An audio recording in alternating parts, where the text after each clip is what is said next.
Hello again, it's Jess or JashiiCorrin, and welcome back for the flip through of my 4th bullet journal. This journal lasted me from July to December of 2018, and it was my first experience with using the Scribbles That Matter journal. Overall, I'd have to say that I am really quite impressed with the Scribbles That Matter, and I felt that it really was an upgrade compared to the Leuchtturm 1917. I know that the LTs have a really large and dedicated fan base, but looking back on the bullet journals I had used an LT for, I really don't know how I dealt with the ghosting at all. The STM I've found has significantly less ghosting, though it was interesting to see how using my Tombow dual brush markers in particular was different between the two journals. I feel that the pages of the STM seem to draw more of the ink out of the Tombows, which was a bit strange when moving from the LTs that don't really seem to do that. That aside, however, in last week's video I asked you guys whether you wanted me to talk more in depth about my spreads in this flip through, or if you'd rather just see a few seconds on each page, and literally all of you asked for the first option. For some pages I will have quite a bit to say, whereas for other ones I won't really have quite so much.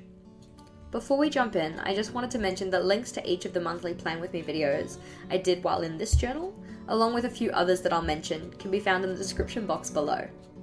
So when I first got this journal, I know that I mentioned to you guys that I really feel like this little cactus guy here kinda looks like he's pulling the finger. I still totally stand by that, but he is also my favourite doodle on the entire of the front cover. Jumping in, the first thing we have is my cover page. So on this inside cover, I really wanted some decoration. I opted in for these two transparent plasticky die cut kind of things that I got as part of a pack quite a while ago. Initially for this one I tried to stick it in with double-sided tape, but because it's see-through, the double-sided tape did actually show up. So I then went over it with some washi tape just to try and hide this. For putting my name in the front cover, this is usually something I don't like to do when I first get my journal. So although this journal did start in July, I didn't write my name in until about September, and I used the bullet tip of a Tombow dual brush marker for that.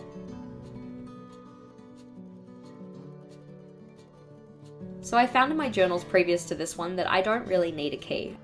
I don't really think it's a necessary component of the journal if you already know what all your signifiers are. Despite this, because the STM comes with a space for this already, I figured I might as well put it in. For the colour code, I only really used this in my future log, because in later months I just used colours from my monthly colour themes to colour code my events. For the index, I really liked having my months at the top, and then my collections just down the bottom in the order that I made them. So you can see here that they aren't actually in sequential order. It's just when I made that spread, I'd come and jot it down in my index. I decided to do my index this way after my indexing tips video. Moving on, we have my future log.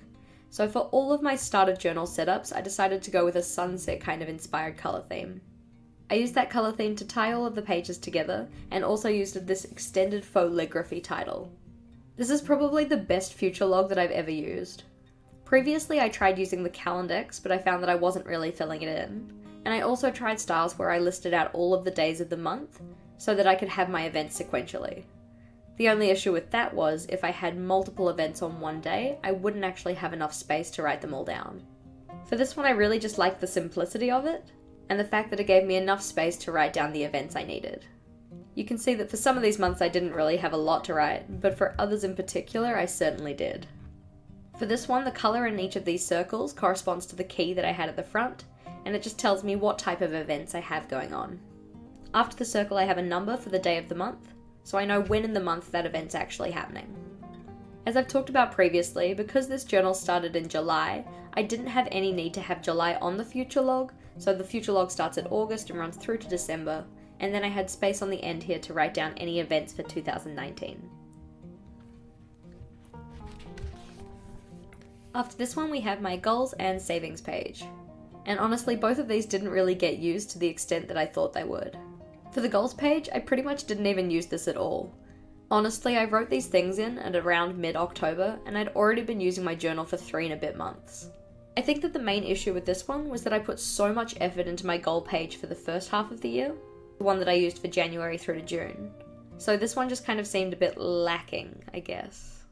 However, I did manage to complete 2/3 of the things I wrote down, so that's a plus. I'll take it. For my savings page, this starts at $6,050 because it was carried over from my last journal. In a typical year, I like to have a savings goal of about $10,000. And before I bought a house, I was finding that quite manageable. However, my contributions to my savings really did slow down after we got our place. And we had to do both of our bathrooms and kitchen, and we had to get our hot water equipment replaced, and all the other fun, typical things you'd expect with owning a house.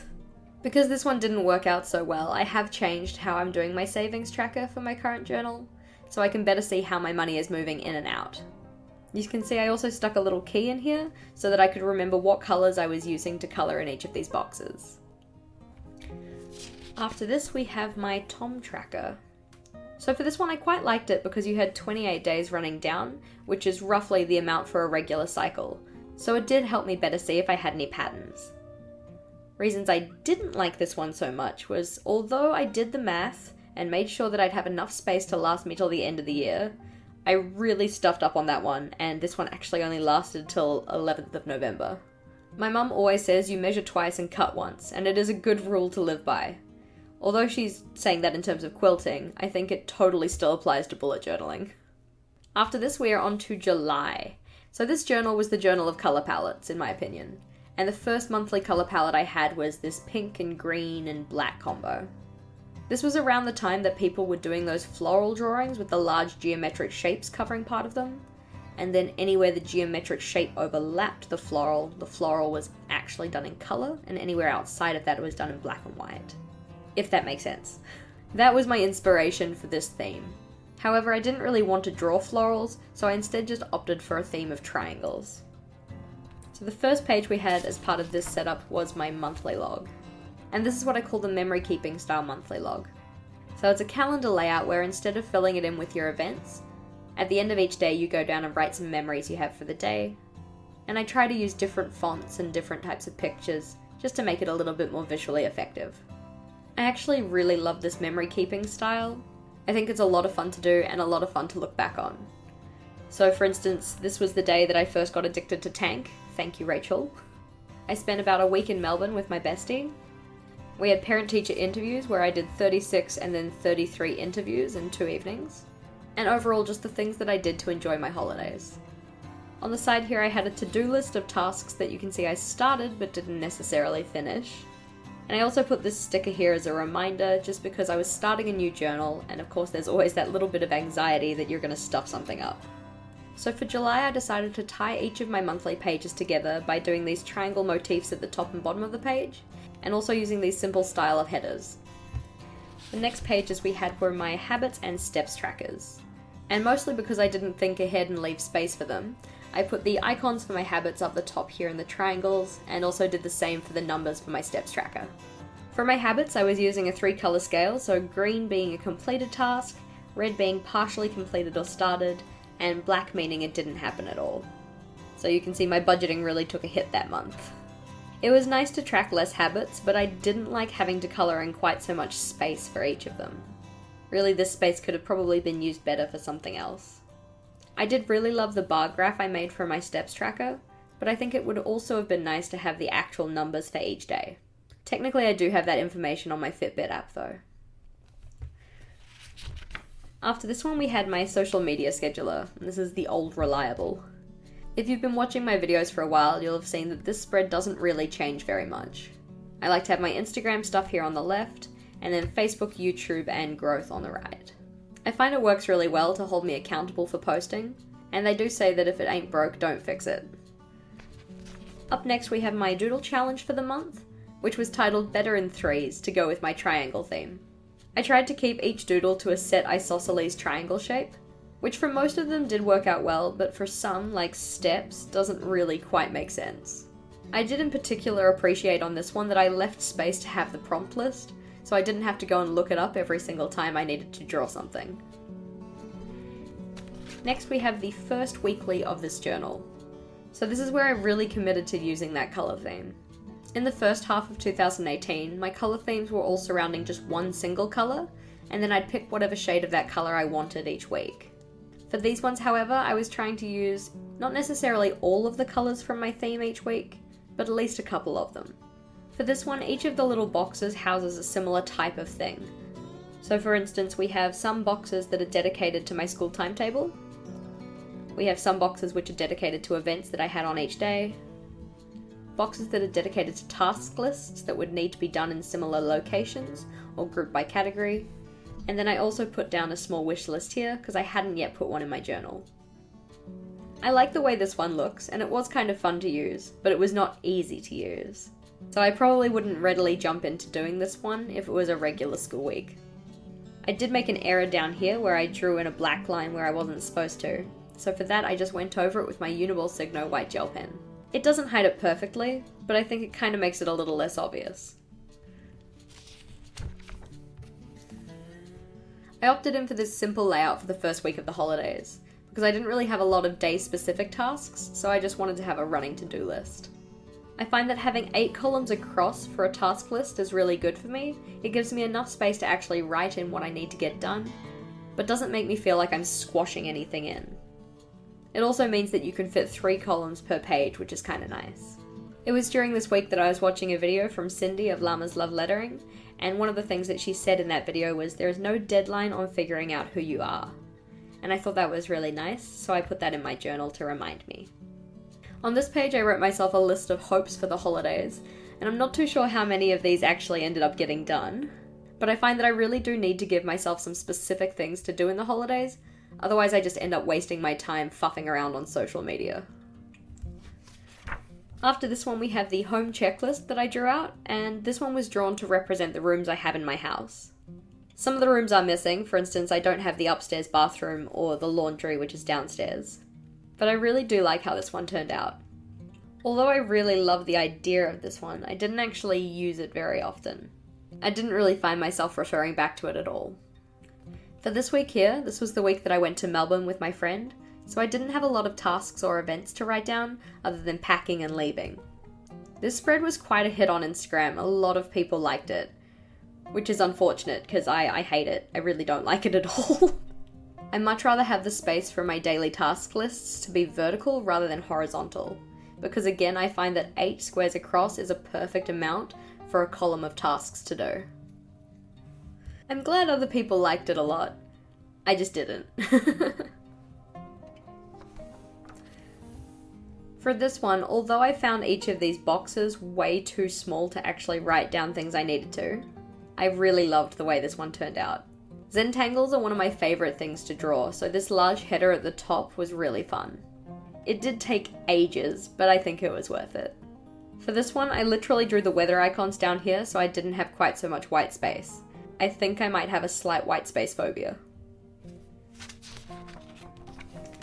After this one, we have the first iteration of the Ugly Notes page.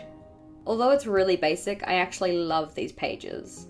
I think it's really good to just have one space to jot down your thoughts rather than having all of your notes kind of get lost in your weekly spreads. And I have found that I do refer back to these months later. So for instance, I wrote down some video ideas here that were a life plan with me, a video on my travel bullet journal, and then spreads for students. And one of these I have made. I did do my travel bullet journal video. But if you'd be keen to see either of the others, so a live plan with me or spreads for students, let me know. I really love getting feedback from you guys about what you want to see.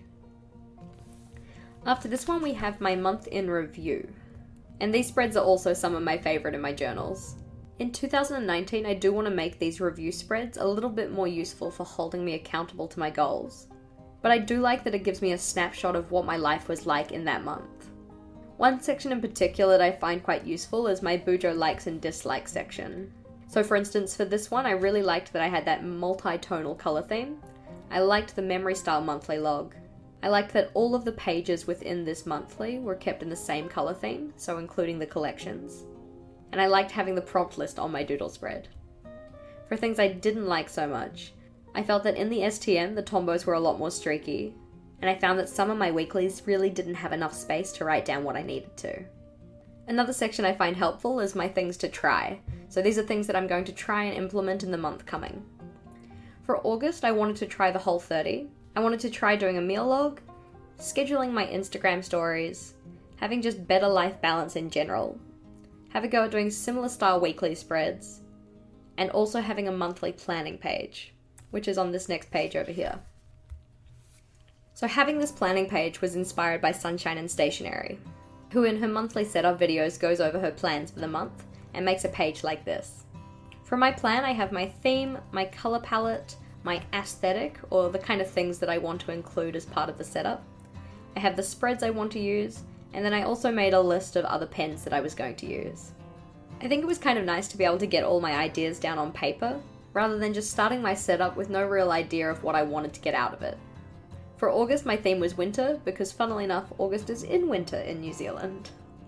For this cover page, the only reason I have craft paper here is because I had such a hard time spelling August. When I went to write in my title, I wrote AG instead of AUG. So to fix that up, it was just craft paper over the top with this simple foligraphy, using that Signo white gel pen again to do some little snow decorations.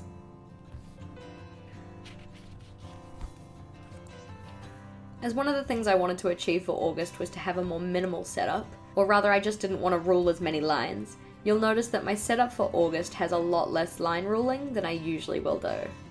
I went back to the classic vertical monthly log, but I also wanted to have a little calendar on the side here, just because I find this easier to tell what day of the week it is, and I also use this to check off the progress as we went through the month. For August I had 3 main to-dos. I wanted to do the Whole30, I wanted to read The Subtle Art of Not Giving a Fuck, and I wanted to play at least one Xbox game. As you can see, this one was abandoned, this one was started but not completed, and this one I did actually manage to do.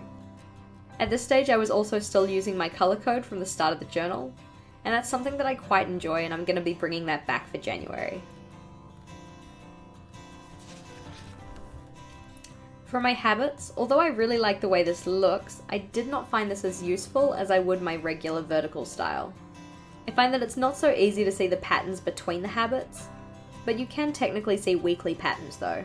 So for instance, I'm really bad at not spending money on Saturdays. Or I'm slightly more inclined to hydrate during the middle of the week rather than on the weekend, and much more likely to not have fast food during the week rather than the weekend. On my steps tracker page, it might be kind of difficult to see, but there is some white gel pen here because I did get a little bit of bleed through from my Tombow markers. Something I particularly like about this spread though is that these 2 days do really stand out because of the way I use the colours. So for the first 4,000 I think it was steps, this was done in that golden kind of colour. Then from 4,000 to 8,000 it was in the light blue, and then anything over 8,000 was done in this kind of navy colour. So it's kind of like a traffic light system, where the traffic lights are blue and gold. After this, the tried and true, the social media log. For this one, something slightly different I did was that I did put icons at the top here to represent what I was going to be doing. So taking and uploading my Instagram post, doing an Instagram story, commenting on other people's things or replying to comments on mine, posting to Facebook and commenting to things on Facebook, and then filming, editing, and uploading for my YouTube videos. Something I do like to do also is comparing my growth as each month goes past. So you can see that my Instagram growth in August was actually a fair bit lower than it was in July.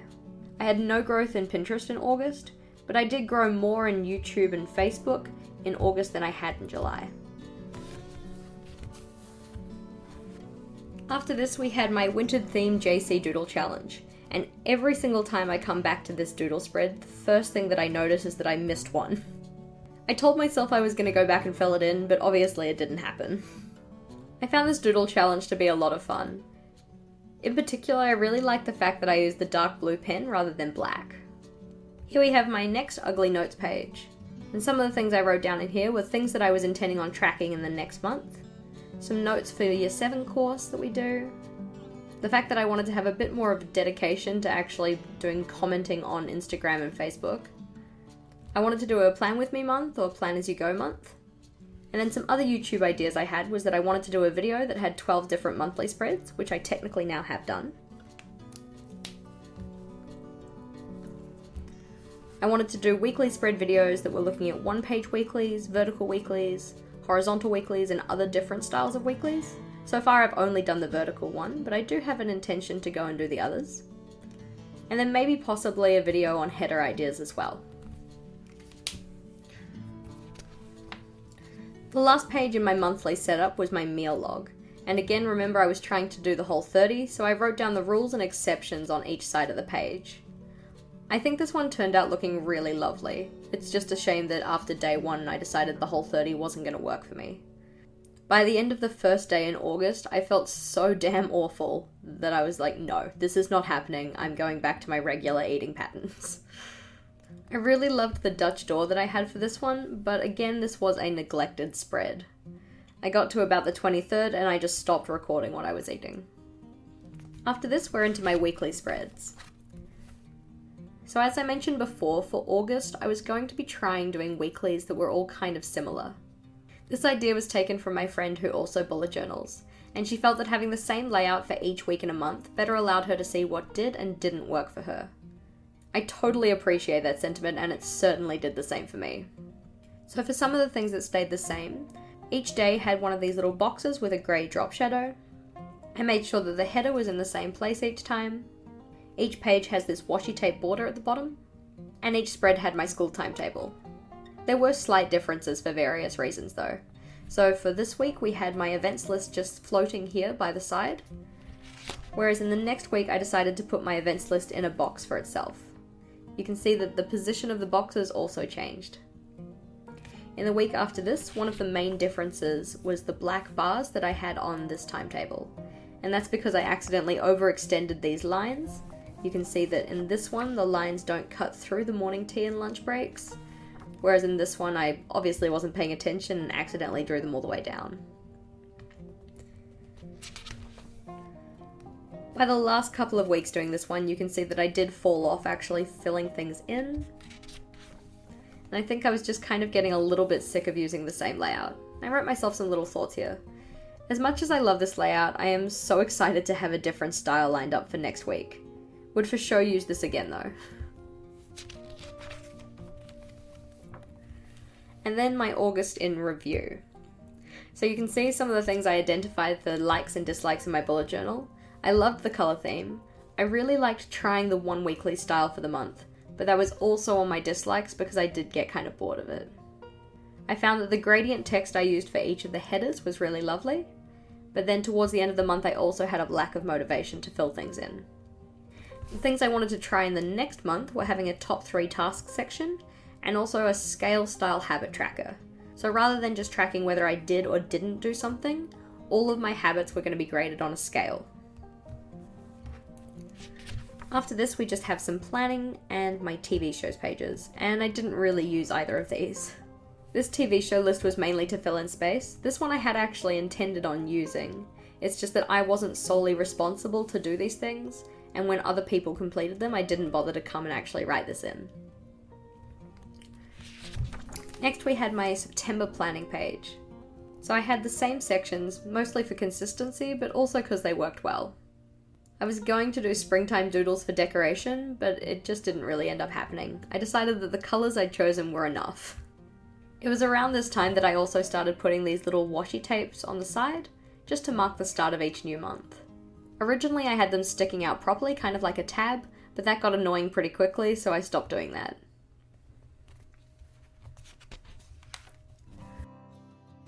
So for the monthly log, I decided to go with a calendar layout just so that I could better utilise my colour theme. Because I didn't want this one to look too flat, you can see that as well as going through in rainbow order, I also alternated light and dark. I really love how this one turned out. It was nice to be able to go in at the end of the day and put down some journaling, just to sort of give myself a reminder what happened outside of just events. For the headers, I really did like doing the digital font, and I thought it was quite worthwhile and visually effective. At least for the monthly spreads. For the weeklies, I know that got really tiring really fast, because it does take a while to draw them out. On my next page, we have what I deemed my day tracker. So this was kind of a combination of a habits, steps, sleep and mood tracker, as well as a few lines a day spread. For this one I was using rainbow scale of pink to orange to yellow, etc., with pink being the worst and purple being the best, mostly because it's my favourite colour. This key I had on a separate piece of paper that I was just sticking in with washi tape, but because I used the key again in October, I think I ended up throwing it out at some point, so I don't still have it. I did really like this page. I like the brightness of it. I also like that you can see that my hydration was totally shocking, that my mood was relatively upbeat for most of the month, and also just that brief little blurb about the day. After this, the social media spread. And you can see I was still terrible at posting to Facebook. Really not very good at stories, and although I kind of started strong on the commenting, it really did fall off. In terms of comparing my growth for these 2 months, you can see that comparing August to September I really did gain a lot more in all of my accounts. I had so much fun doing Rainbow Month in September, which is why I decided to bring back the rainbow colour scheme for my start of journal in 2019. Up next we had my meal log, and I did much prefer this to August's, but again you can see I did fall off towards the end. I liked having a kind of health rating of each meal, roughly, so that I could see at a glance how badly I ate. I'm looking at you, snacks. But really, this spread shows me that snacks are not my friend, and I really do need to go and find some healthier alternatives. After this we had my spread for my Doodle challenge, which did not get utilised. Initially I was doing a flower themed prompt list, but that didn't happen, so I decided I was going to fill this in with the Zentangles. And then that also didn't happen. Again, on my notes page, I decided to plan out my habits that I was going to be tracking for the next month. I also had some other ideas down here, which is that I want to look at more group work in my classes in 2019, incorporating more success criteria for my students' lessons. I have a note about 30 days of lists, not that I quite remember what that is, but it does sound familiar.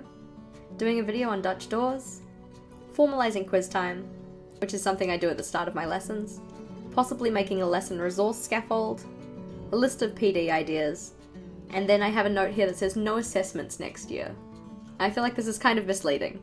So in the middle years program we have at my school, each subject that a student does is assessed against 4 criteria, A, B, C, D. And each of those criteria has to be assessed twice a year. So in each of their 11 subjects in year 7 and 8, they have 8 assessments per subject. So 88 assessments throughout the year from all of their subjects combined. For some subjects with their criteria, like for say in science, 2 of those criteria might be intertwined.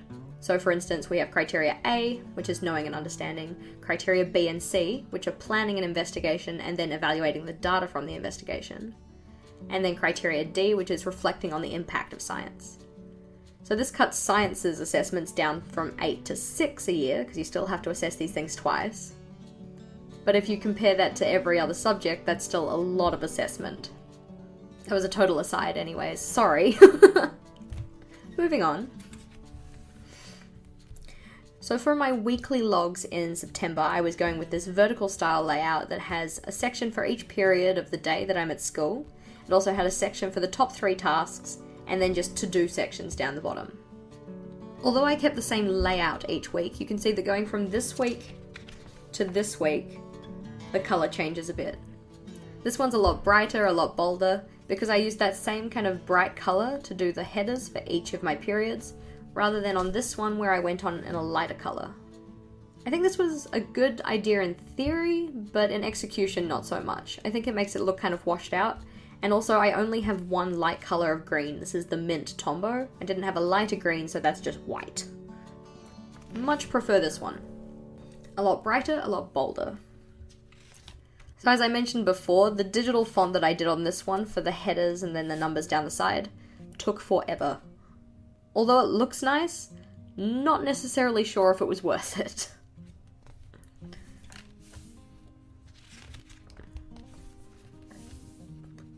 And you can see as I got towards the end of the month, I was getting a little slack on filling these ones out as well. Although I love this layout, I was getting a little sick of using it. And then we have my review for September.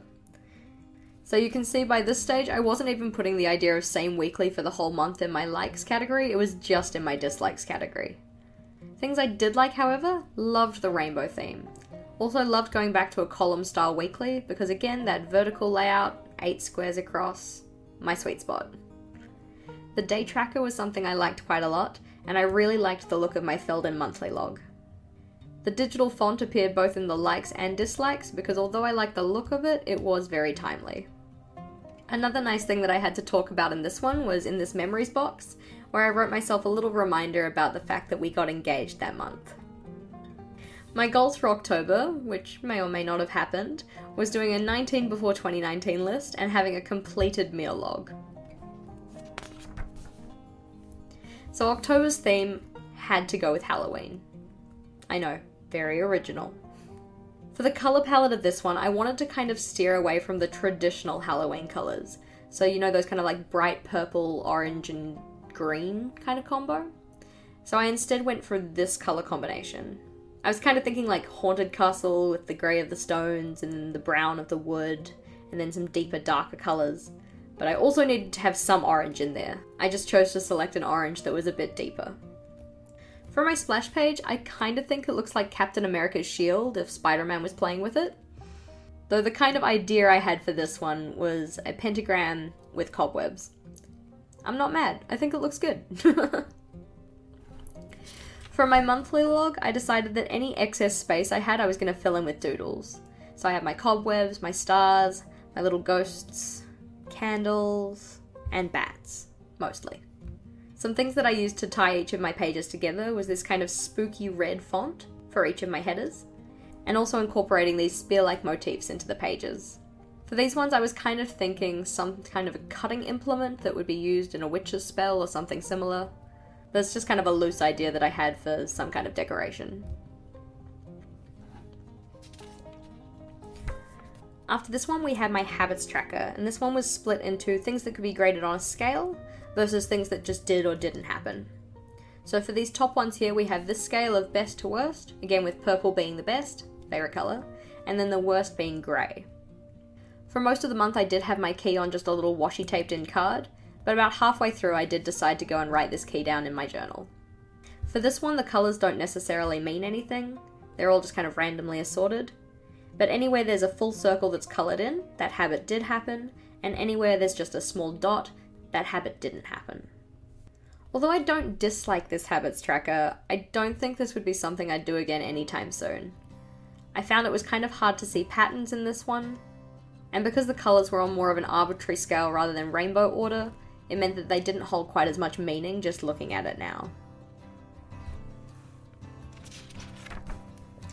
After this, social media spread again. So October was the month that I surpassed 10,000 followers on Instagram, which was a really big milestone for me. You can see that I had a decent jump in each of my social media accounts in terms of growth, and yes, 6 to 9 is a jump for me for Pinterest. For this one, these stars took forever to draw, but I do quite like how they look. And by the end I was getting faster at actually putting them down on paper. The issue I had with this one, however, was that it was kind of hard to see very easily at a glance which posts I did and didn't make. So for this one, grey means that the post didn't happen, whereas the purple, orange and brown were just in alternating order. Another annoying thing I had for this one is that I only had one space to write down when I posted my Instagram posts. I didn't actually have a section to say when I'd taken the picture for them, which is something I do actually quite like having. So remember how my goal was to have a completed meal log? So that happened. I found using this one difficult. I really much prefer having my meals in separated columns rather than just having a continuous list of what I ate for the day.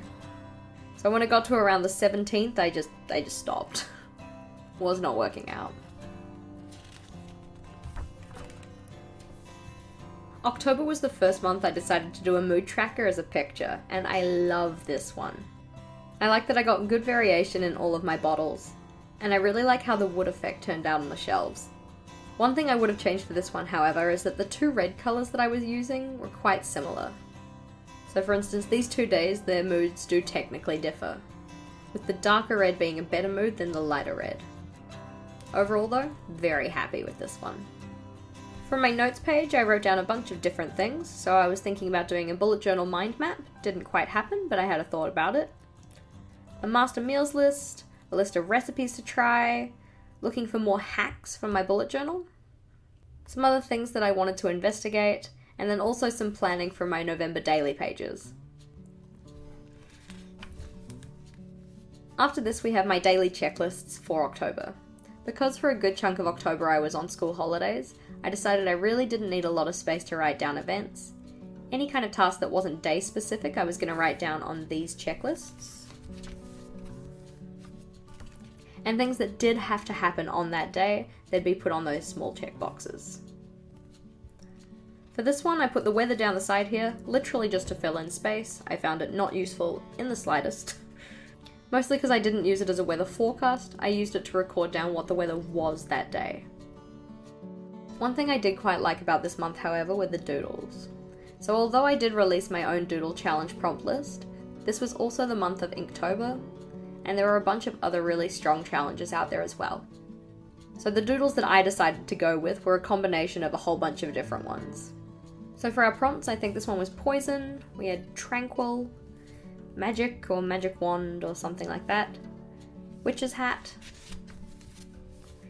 Platform 9 3/4, Potion, Sleep or Tired, Star, Crystal or Gem, I think this was an Iris, Ravenclaw, which was technically your Harry Potter house.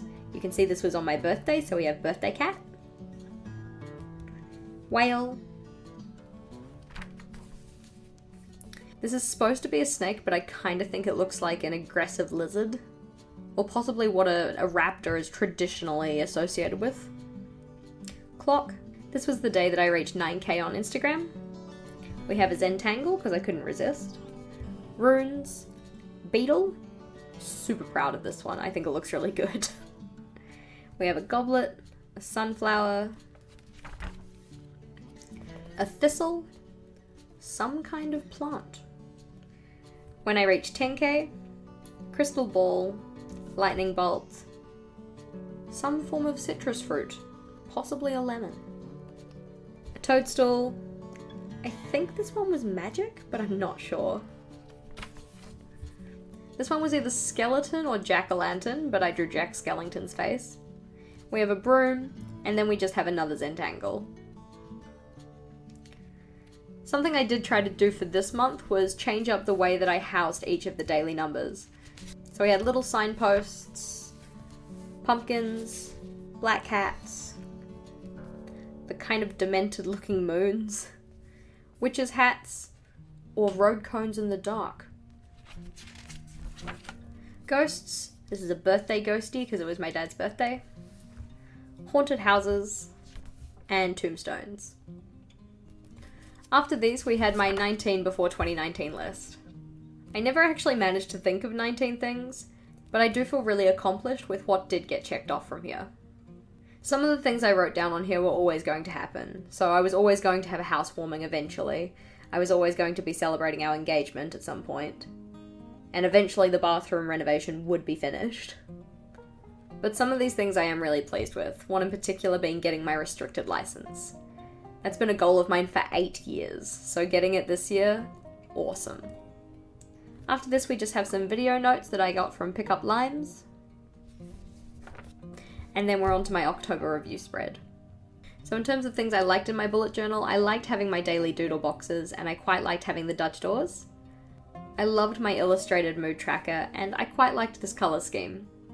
In terms of things I didn't like so much, by the end of the month I felt I really wasn't having enough space to write down daily tasks.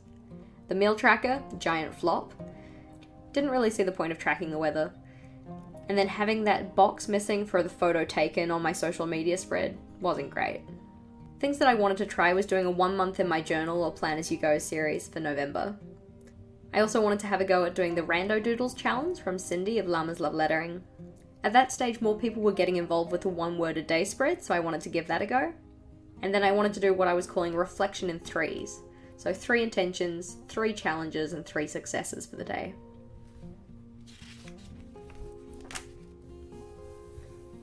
So for November, my theme was succulents.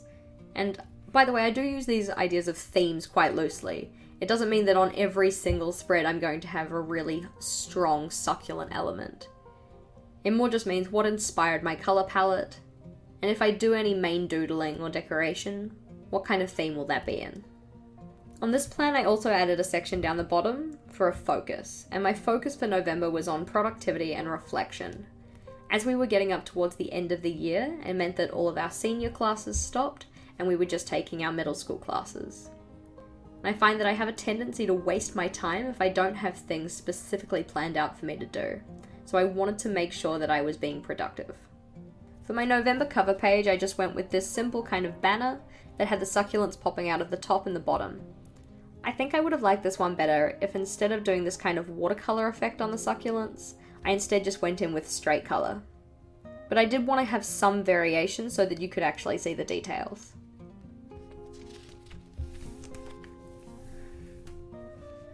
To tie each of the spreads of my monthly setup together, I ran this green washi tape at the bottom and top of each page, and I also did these simple cursive headers.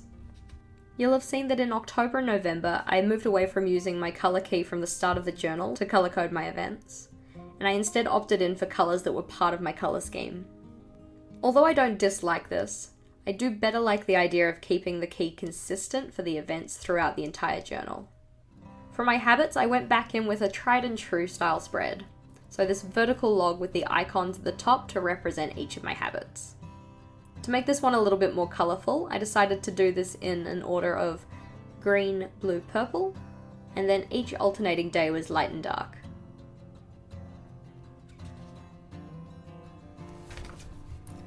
After this one we have my steps and mood tracker. You can see I kept my little key here for my mood tracker. For the steps, I went again in with that bar graph kind of style, but this one I also decided to write down the number of steps I'd done each day. Again, in the interest of using all my colours, I was again just going in with that alternating green, blue, purple, and also dark light, dark light. For my mood tracker, instead of just having one mood overall for the day, I decided to split this into 3 different things. So I was seeing whether I was stressed or relaxed, if I was apathetic or motivated, and if I was having like a sad, down or angry day, or a happy, joyful or content day. I kind of like this better because there is so much variation in how you can feel during just one day. And I especially loved having all of my little pots of succulents on this one. This one certainly was one of my favourites. Up next we have my social media log, and I made sure to bring back that section so that I could check off when I'd taken a picture for my Instagram posts. Because I was also doing the 1 month in my bullet journal series, instead of having Facebook posting in this section, this was instead each of my daily videos. So filming, editing, and uploading. In terms of comparing my growth, you can see that my growth did really shoot up here. At least in terms of my Instagram. For my Facebook and YouTube, not quite so much, but I was increasing a bit more on Pinterest.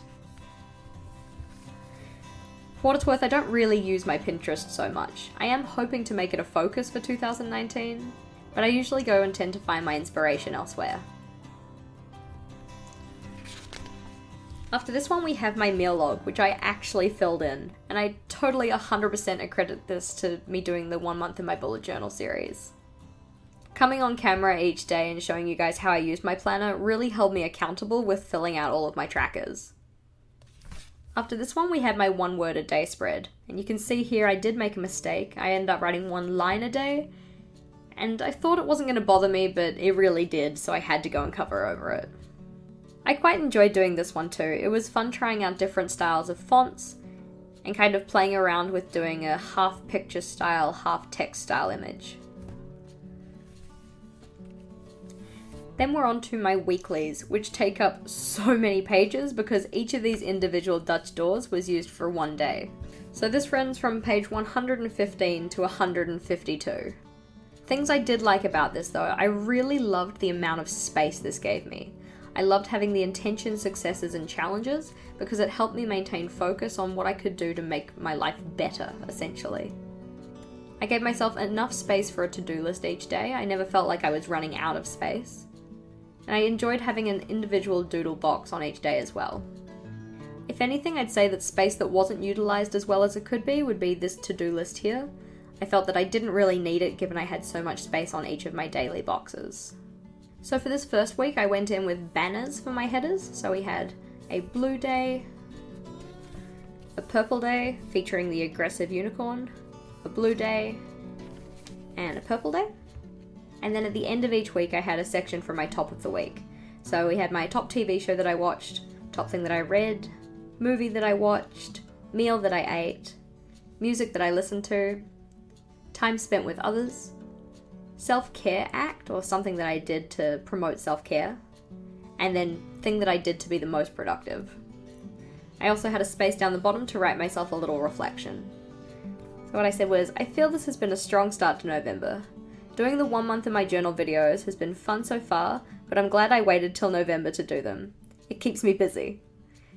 This weekly layout has also been working well. So far so good. So for the next week we had pretty much exactly the same thing, however I changed up my headers and the way that I was decorating. So while last week I used this small sticker and that was about it, for this week here I used some washi tape that had arrows and also made the headers arrows as well. Another thing I really liked about doing this style of weekly were these little tabs that I had on my Dutch door. I thought they were really cute. And although they don't really serve a purpose, I can just turn the page without using them. I do think they're a nice little addition.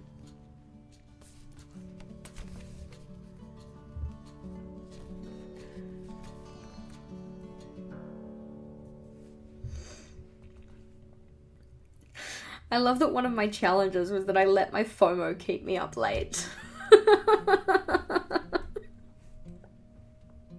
That's so true. Anyway, for this week's reflection, I said that our weekend away was great. It was really nice catching up with people while also not doing any reports for a while. Certainly feeling a bit burnt out, so good to have time off. If it wasn't already immediately obvious, November was report writing season, so doing the end of year reports for all of our classes. What a mission.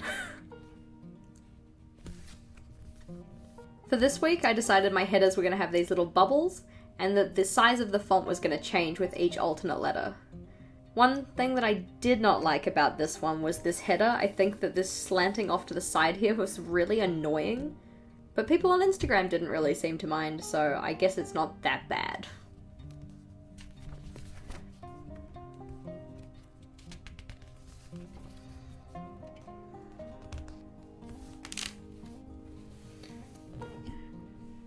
So for this week's reflection it says, as usually happens, I can feel my motivated approach to each day decrease now that we have passed the month's halfway point. Need to work on finding some long-term solutions to this issue. Otherwise a good week. So you will have seen so far in my journal that I do have a tendency to kind of fall off after the halfway point in each month. I start the month really strong, really motivated to get everything filled in and achieve my goals, and then we get to the halfway point and I just kind of fizzle out.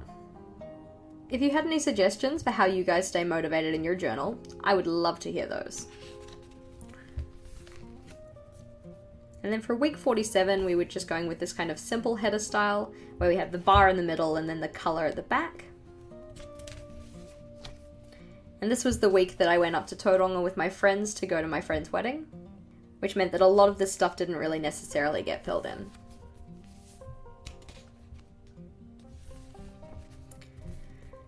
And then you can see this one went so well, I was kind of getting sick of using it, so I didn't even put my header in. For this one I have a little sticky note from one of my students from my Year 12 chemistry class.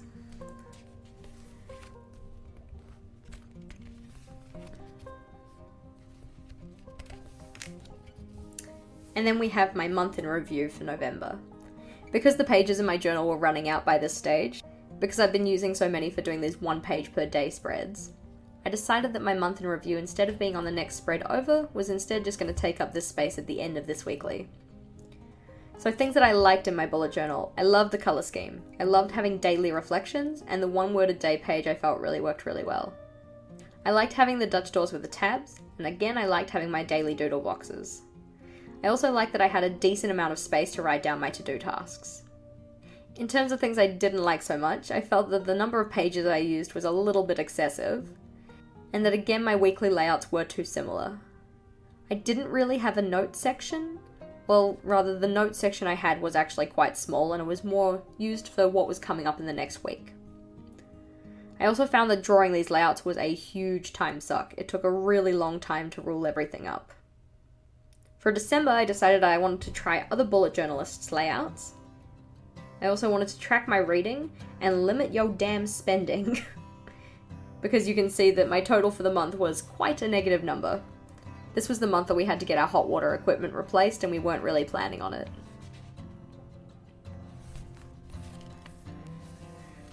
For this spread I had my YouTube planner and my Tauranga plans. And for this one I actually ended up filling more of this after the fact than before, so not really as helpful as I had intended. For the YouTube planner, however, it was kind of nice to consider how my videos were going to go as we got towards the end of the year and also into 2019. And then we have my planning page for December. So much like October where I had to do Halloween, for December I had to do Christmas. I enjoyed the idea of having 3 different colours in a lighter and darker shade for November, so I wanted to do the same thing for December. So we have my light and dark red, my light and dark green, and my light and dark yellow. In New Zealand, Christmas is in summertime, so I wanted to make sure that my first page really represented this. So we have my Kiwiana Christmas inspired wreath. So I have my thongs or flip-flops or jandals as we call them here, and then a bunch of other things that represent New Zealand.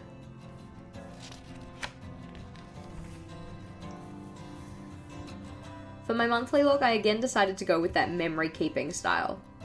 And again, I really loved filling this one in. I like the fullness of it, I like getting to try out different fonts and styles, and I like that again it gives me a genuine snapshot of what my month was like.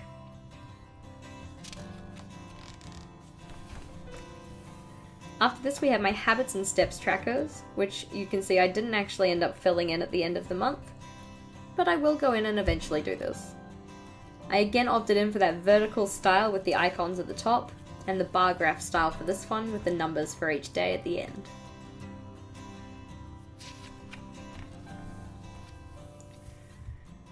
For my social media, I wanted to track my growth a little bit more specifically, so I gave myself a 5-day increment to check each of my accounts. I think it was nice to see how I actually grew in smaller snapshots of time, rather than just going from the first to the last of the month.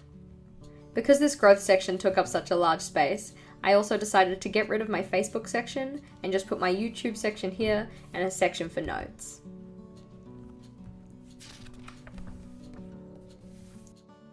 For my meal log, I did fill this one out completely, I just need to go and color code some of the last remaining dots. And again, I'm still really bad with my snacks. Because at this stage I was kind of running out of space in my journal, I didn't want my 1 word a day to be over 2 pages but instead limited to 1. But I do quite like how this one looks. For my mood tracker, I again wanted one that had doodles, so I decided to opt in for Christmas baubles. The only issue with this one is that this red pen, the darker one, had a tendency to bleed through the page. So you can see I ended up with some not so nice smudges on the other side here.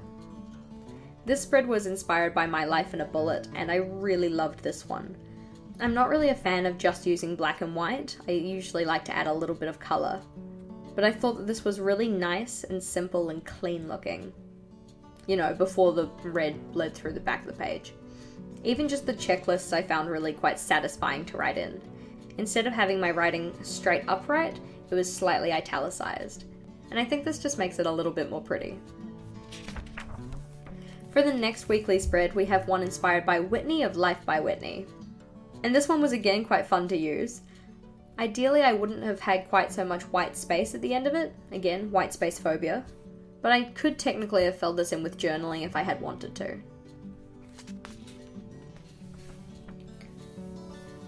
After this, we have one inspired by Amanda Rach Lee. But as I've previously said, I prefer to have a little bit more width on my boxes. As these ones were only 6 squares wide, I did feel a little bit cramped in writing down my events and tasks lists. And then we have the last week of December, the last week of 2018. And this one was inspired by Helen of Journal with Purpose. Again, I did find these columns a little bit too tight, but I love the fullness of this one. For each day where my to-do list left a gap, I'd go and fill in the extra space with journaling. Although I like the idea of having a habits tracker at the top here, because I already had all of my habits on my habit tracker, I didn't really need to use this one here.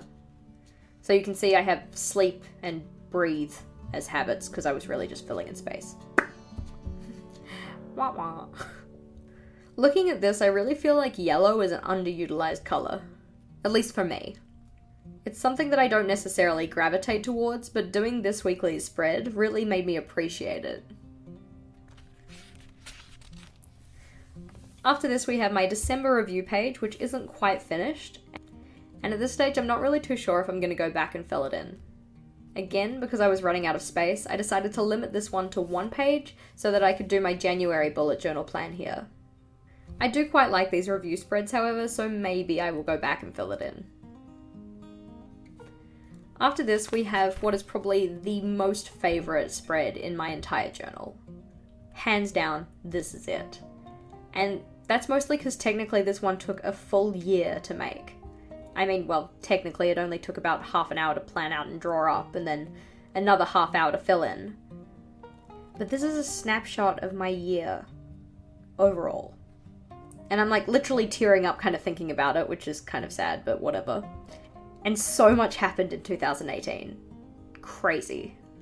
I really love that in the years to come, I'm going to be able to look back on this and see what was important to me and what made me feel accomplished and, you know, what was worth mentioning. So just going through, in January, my best friend and her now fiance got engaged. And I remember she told me literally at the stroke of midnight when I was kind of incredibly drunk and I could not stop crying. I'm like, oh my god, I'm so happy for you. It was a mess, but it was memorable. At the end of 2017, I applied for and got my full registration for teaching. And then in January, I actually got sent the full registration card. So that was a pretty big deal for me as well. I passed 2,000 followers on Instagram and I formally started my YouTube channel. In February, we had EOTC week and I was with the Year 8s, which was awesome. I passed 3,000 on Instagram. I ran my second ever Instagram giveaway to celebrate this. And I got my first haircut since I did Shave for a Cure, where you shave all your hair off and donate money to the Leukemia Foundation. In March on YouTube, I did a collaboration with a YouTuber called KM of Journal with KM, where we both did the same theme, however did it in our own unique interpreted way. My partner and I went to an excessive number of open homes in our search for a house, and I got asked to be a mentor at the Mentors Breakfast by my student Vicky. This was also the month that my brother moved to Melbourne, leaving me to be all alone in New Zealand, at least where family's concerned. In April, I formally started the JC Doodle challenge and released my first prompt list, and our tender on our house actually got accepted, which was really exciting. I also got made a human of QMC, and I took a trip to Melbourne. In May, I tried Bujo minimalism, and that was such a big deal for me that I felt the need to put it down on my big moment spread. I passed 300 subscribers on YouTube, which was really exciting, and then we had to pack up the house because we were moving into our new one. Mum came over for a week, and that was the month that I formally started my driving practice. In June, we moved into our new place, and we froze because it didn't have any form of heating or real insulation. We had my partner's 27th birthday, my schoolhouse came second in the house music competition, and the removalists broke my desk. Then we get into the things that we had in this journal. So in July, we had my trip to Melbourne with my bestie. I started my Scribbles That Matter. I had my first multi-tone colour palette, which was exciting for me. And we also had the mid-year break. In August, I organised a dinner out for my department at school. We also got my partner a coffee machine, which was kind of exciting. I passed 500 on YouTube and 7,000 on Instagram. In September, we celebrated our 6-year anniversary, and on that day, my partner proposed. I also had a karaoke night with my friends. My mum was over for another week. It was Rainbow Month, which I loved. And I got totally decimated at the staff drink night. In October, my Instagram passed 10,000 followers. And to celebrate this, I did another giveaway. This was also the month that my YouTube account passed 1,000 subscribers. I celebrated my 27th. We had my friend's hens night. We finally had our housewarming. And I made a cake for Halloween, which was kind of cool. In November, we had my friend's wedding. We went on a trip up to my friend's batch. I had the 1 month in my bullet journal series, and I got accepted for the CAS coordinator position I applied for. And then finally, in December, I got my restricted license. We finally had our engagement party. I had my first sponsored giveaway. We had Christmas, New Year's Eve, and I passed 20,000 on Instagram. These were my big moments for 2018. This is what I thought was worth mentioning, worth remembering, and the things that I feel accomplished about. On the other side here, we just have a little summary of some other things. So we have movies that I watched, TV shows that I enjoyed, music that I listened to, which is just pulled from my top played from Spotify, We also had some books that I read, things in my journal that I liked and didn't like, the things that made me feel the most accomplished, and then my goals for 2019. Up the top here we have my overall growth in each of my social media accounts for the year. This spread's certainly my favourite. After this one we just have a journaling card for one of the things that I felt was my biggest accomplishment this year. As I mentioned previously, I had my learner's license for 9 years, and pretty much every year after I received my learner's, it has been on my yearly goals to get my restricted. I literally cried at one point because I was just so damn proud of myself for getting this. I quite like the way that felt. I don't think I've accomplished such a big goal in quite a long time, so it was pretty overwhelming. On the next page we have a list that I was going to start but didn't, mostly because I kind of got the title wrong and then I started writing it down in Microsoft Word anyways. But on the 14th of January it will be 1001 days until I turn 30. So my intention was to have 101 things to do before I turn 30. So 101 things to do in 1001 days. If you have any suggestions for things you think I should do before I turn 30, I would love to hear those. I'm pretty stumped for ideas. I think I only have like 50 things. Here we have the page for my Christmas giveaway, and this was the first giveaway I had that was actually sponsored by somebody else. This darker yellow that I used here was actually an error. I had intended to use this kind of lighter gold colour, but I kind of just rolled with it and made it look like it was supposed to be alternating. After this we have my plans for my next bullet journal, or the bullet journal I'm using at the start of 2019. For this one I just wrote down my colour combination that I was going to use, so going back to rainbow because of how much I like it, the spreads that I wanted to do, and then just some thumbnails of how I wanted those spreads to look. After this we had what I drew up for my 10k giveaway. We have a small list here of playlists that I wanted to make, some notes from a YouTube video I was watching, and then some more ideas for YouTube. Again, if you have suggestions, I'd love to hear them. After this we have the Getting Things Done flowchart from David Allen's book. And although I don't really use this, I did quite like making it, and I like having it in my journal. We also have a list of Instagram accounts that repost bullet journaling spreads. Once we got engaged, I felt like I should probably write down a list of wedding spread ideas, although I'm yet to make any of the spreads on this list.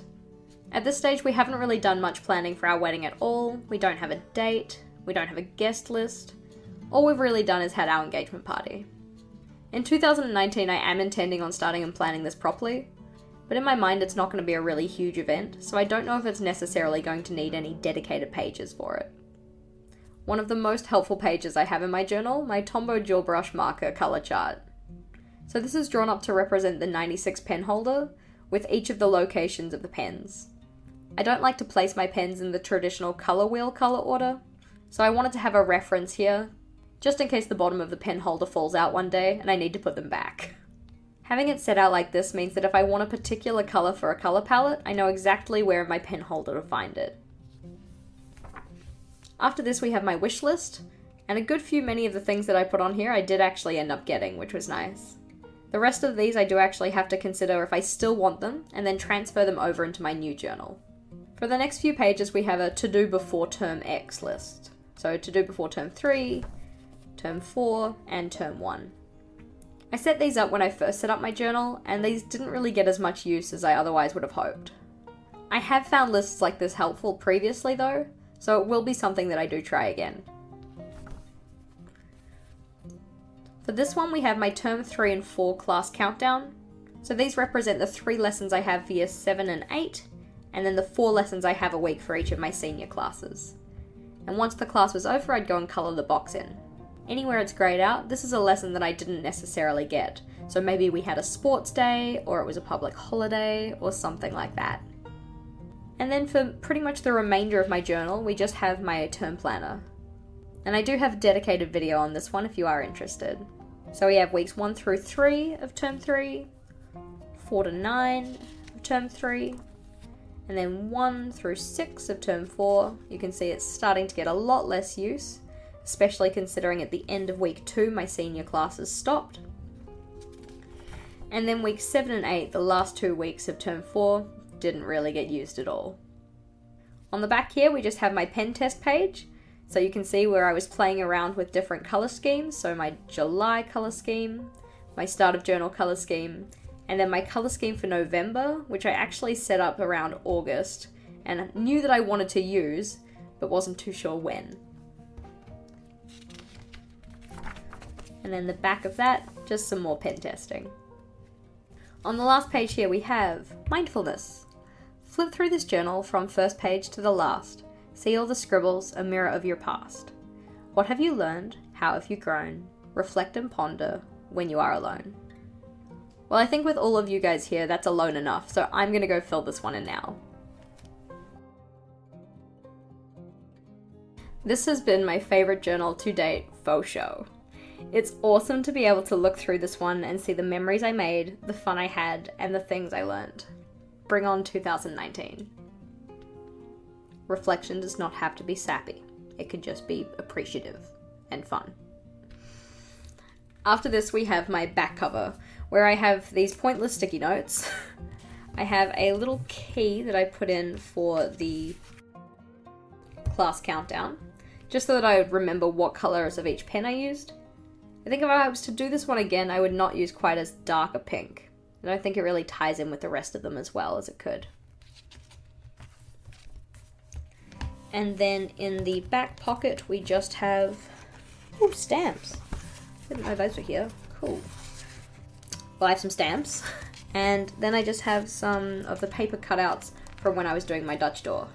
Really good to hold on to these just in case you need to cover up a mistake.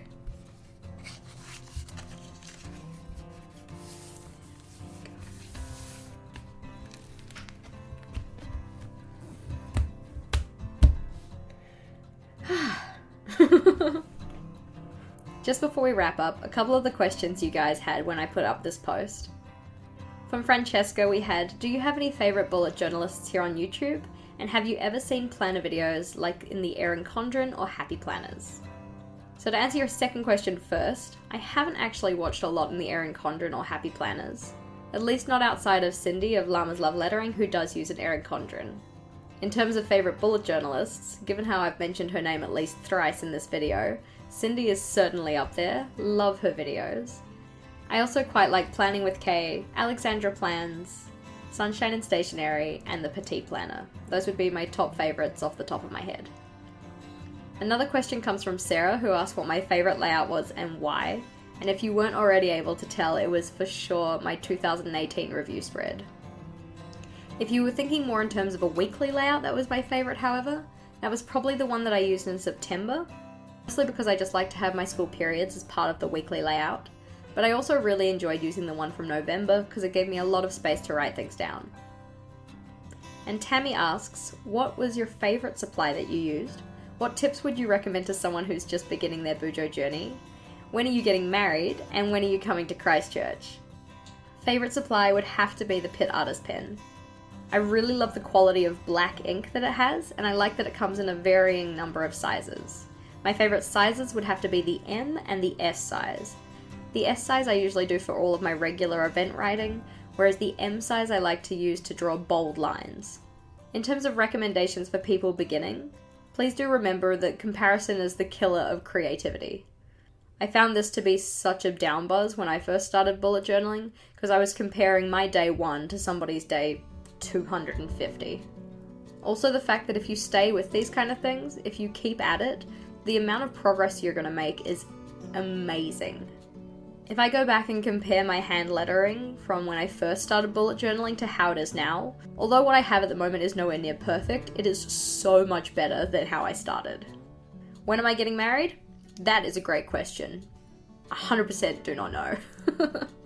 And when I'm coming to Christchurch, also a good question. Technically, I've only ever been to Christchurch when I was in the airport because we were flying through. I think we got diverted or something. But it is certainly at the top of my need to see in New Zealand list. As we wrap up here, I'd like to say thank you for watching, and if you are subscribed to my channel, a super huge thank you for that as well. If you're not and you want to see the videos I release every Thursday and Sunday, please do feel free to. But I'm not your mother or your manager, so I'm not going to tell you what to do. The question I'd like to leave with you guys is, what is your favourite spread from your 2018 bullet journal? Or if you wanted to pick it, what's your favourite spread from my journal? Let me know in the comments section below. I'll see you guys again on Thursday for another weekly plan with me, and so until next time, bye!